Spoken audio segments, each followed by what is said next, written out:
Everyone and welcome back to your own channel science by Sakshi. आज हम बात करने वाले हैं ब्लड ग्रुप्स के बारे में। ब्लड ग्रुप्स के बारे में हम सबको पता है, ब्लड ग्रुप्स में हम दो तरह के कंपोनेंट्स देखते हैं। एक तो हम देखते हैं ए बी और ओ, और दूसरा हम देखते हैं कि ब्लड ग्रुप्स दो तरीके के होते हैं, पॉजिटिव और नेगेटिव।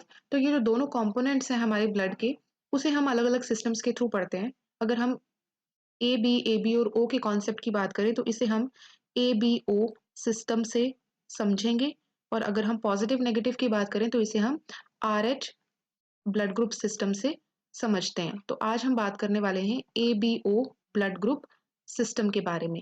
तो जो A B O blood group system है, इसका कॉन्सेप्ट दिया था कार्ल लैंडस्टीनर ने 1900 में।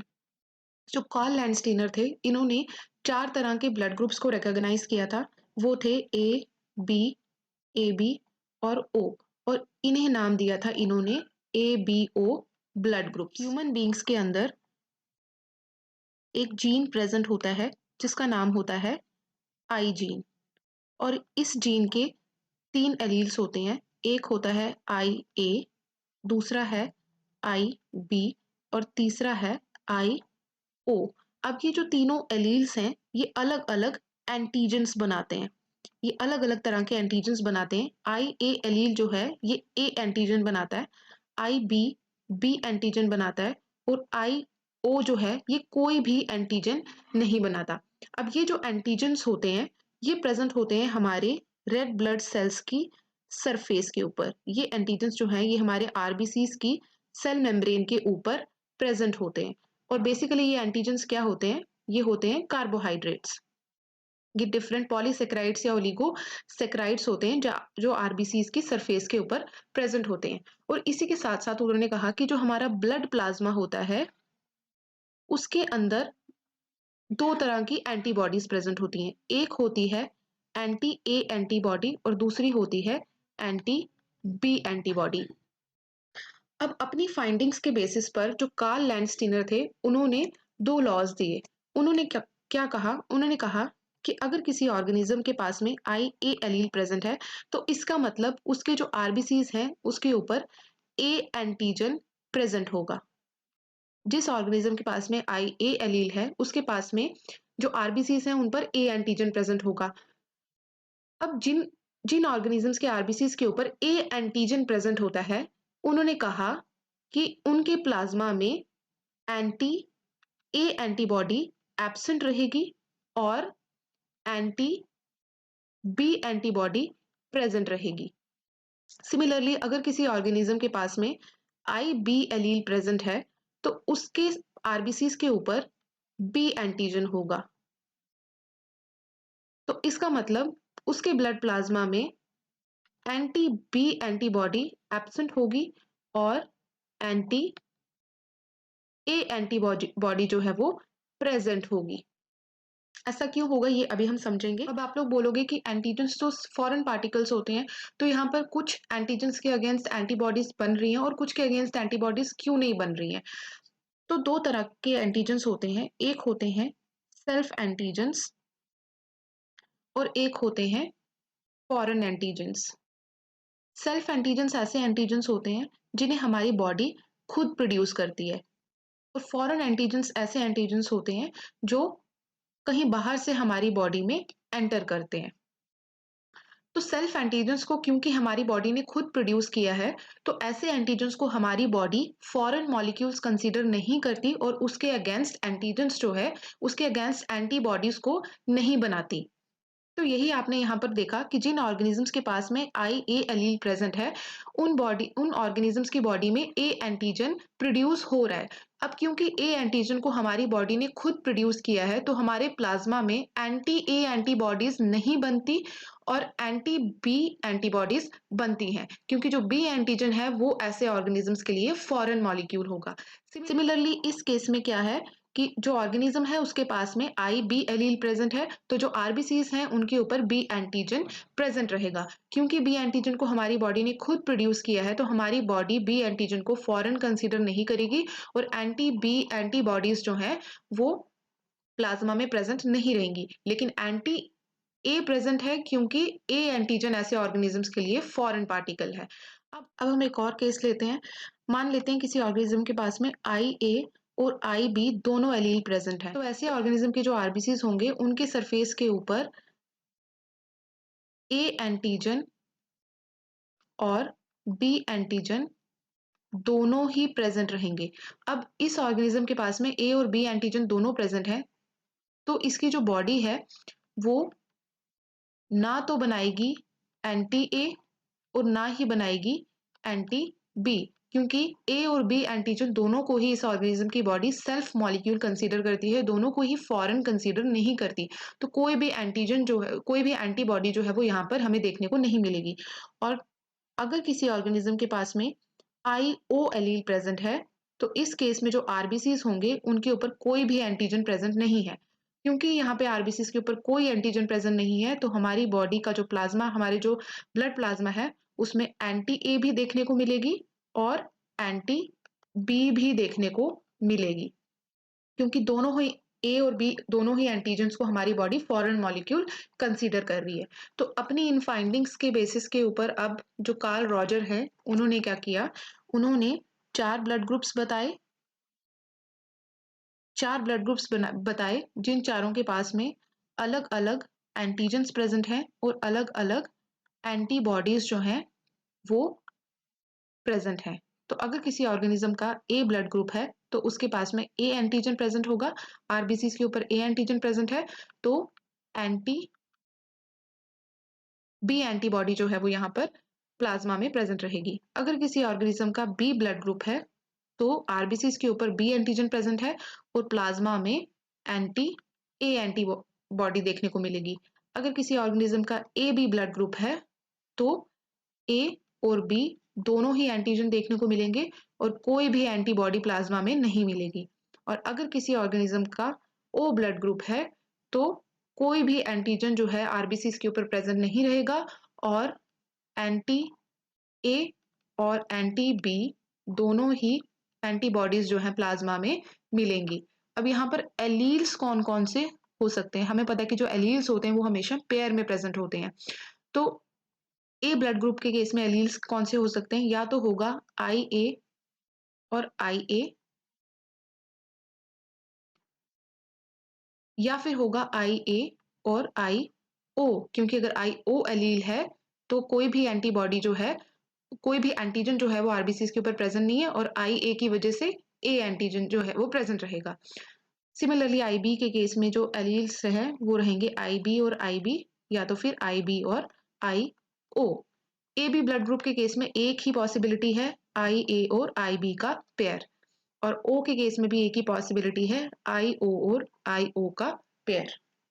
राइट, तो ये 4 तरीके के ब्लड ग्रुप्स हो गए और इनके एंटीजन्स और एंटीबॉडीज। अब अगर ब्लड ट्रांसफ्यूजन्स की बात की जाए, अब मान लेते हैं हमारे पास ये एक ऑर्गेनिज्म है जिसका ब्लड ग्रुप क्या है, A है। ठीक है, अब अगर हमने इसको ऐसे ऑर्गेनिज्म का ब्लड डोनेट कर दिया जिसका ब्लड ग्रुप बी है, तो इस केस में यहाँ पर क्या होगा, जो आरबीसीज हमने यहाँ पे डोनेट किए उनके ऊपर प्रेजेंट है बी एंटीजन। अब यहाँ पर बी एंटीजन प्रेजेंट है, लेकिन इस ऑर्गेनिज्म के लिए ये बी एंटीजन क्या है, फॉरेन मॉलिक्यूल्स हैं। तो इस ऑर्गेनिज्म की बॉडी में क्या होगा, एंटी बी एंटीबॉडीज जो है वो प्रोड्यूस होंगी, इनके बीच में रिएक्शन होगा और यहाँ पर ब्लड की हो जाएगी क्लॉगिंग।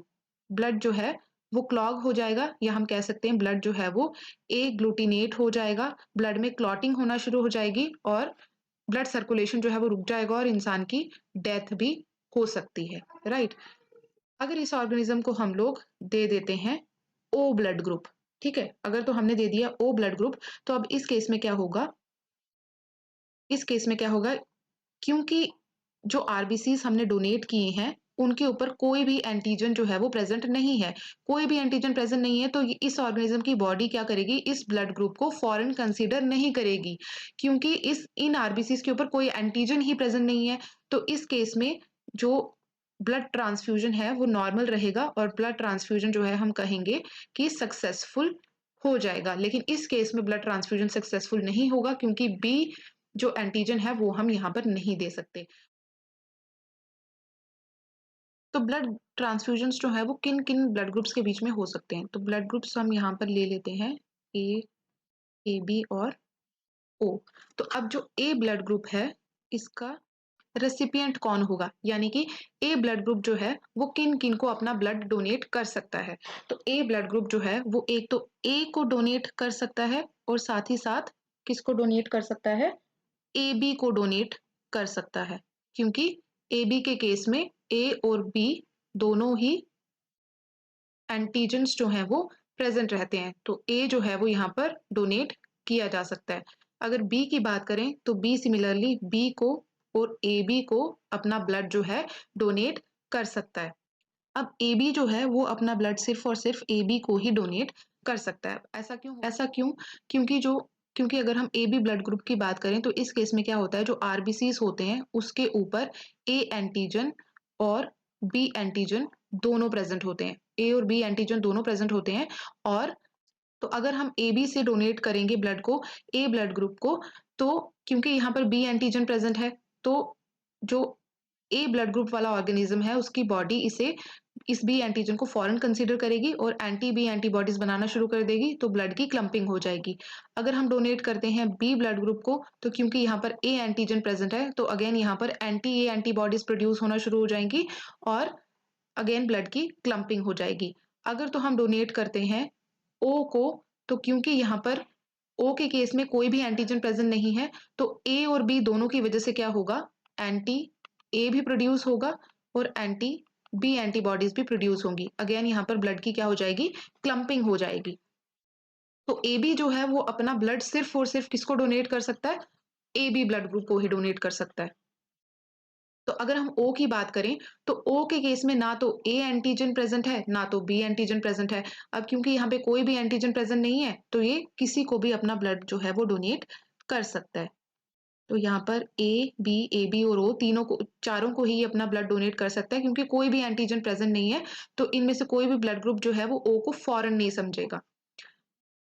अब ये ब्लड ग्रुप्स जो हैं ब्लड ले कहाँ कहाँ से सकते हैं, तो अगर हम इनके डोनर्स की बात करें तो जो ए ब्लड ग्रुप है वो या तो ओ से ब्लड ले सकता है या तो ए से ब्लड ले सकता है। सिमिलरली जो बी है वो या तो ओ से ब्लड ले सकता है या तो बी से ब्लड ले सकता है। ए बी जो है ये सबसे ब्लड ले सकता है, ए से भी लेगा, बी से भी लेगा, ओ से भी लेगा और ए बी से भी लेगा। मान लेते हैं ये ए बी वाला ऑर्गेनिज्म है, तो इसके जो आरबीसीज हैं इसके आरबीसीज के ऊपर ए एंटीजन भी प्रेजेंट है और बी एंटीजन भी प्रेजेंट है। अगर हम इसे ए ब्लड देते हैं, ए अगर हम इसे देते हैं तो ए एंटीजन इसके पास में ऑलरेडी प्रेजेंट है, तो इसकी बॉडी जो है वो ए एंटीजन को फॉरन कंसीडर नहीं करेगी। अगर हम बी देते हैं तो बी भी यहाँ पर ऑलरेडी प्रेजेंट है, तो इसकी बॉडी बी को भी फॉरन कंसीडर नहीं करेगी। ए बी तो हम दे ही सकते हैं क्योंकि वो बिल्कुल सेम है। और अगर हम यहाँ पर ओ दे देते हैं तो ओ के ऊपर तो कोई एंटीजन ही प्रेजेंट नहीं है, तो इसकी बॉडी जो है ओ को भी फॉरन कंसीडर नहीं करेगी। तो ए बी ब्लड ग्रुप जो है इसे हम कहते हैं यूनिवर्सल एक्सेप्टर।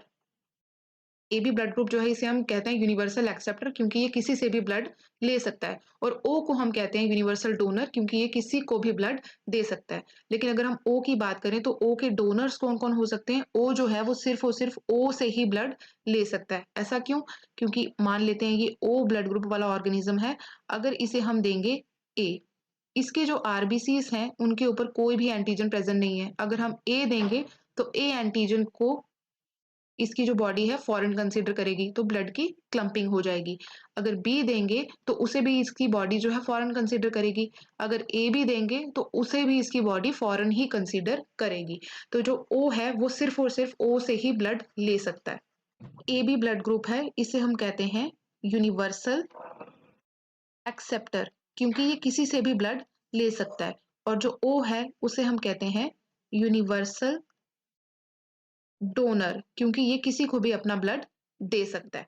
अब हम बात करते हैं ब्लड टेस्टिंग के बारे में कि ब्लड टेस्ट जो है वो कैसे किया जाता है, कैसे पता किया जाता है कि किसी ऑर्गेनिज्म का जो ब्लड ग्रुप है वो क्या है।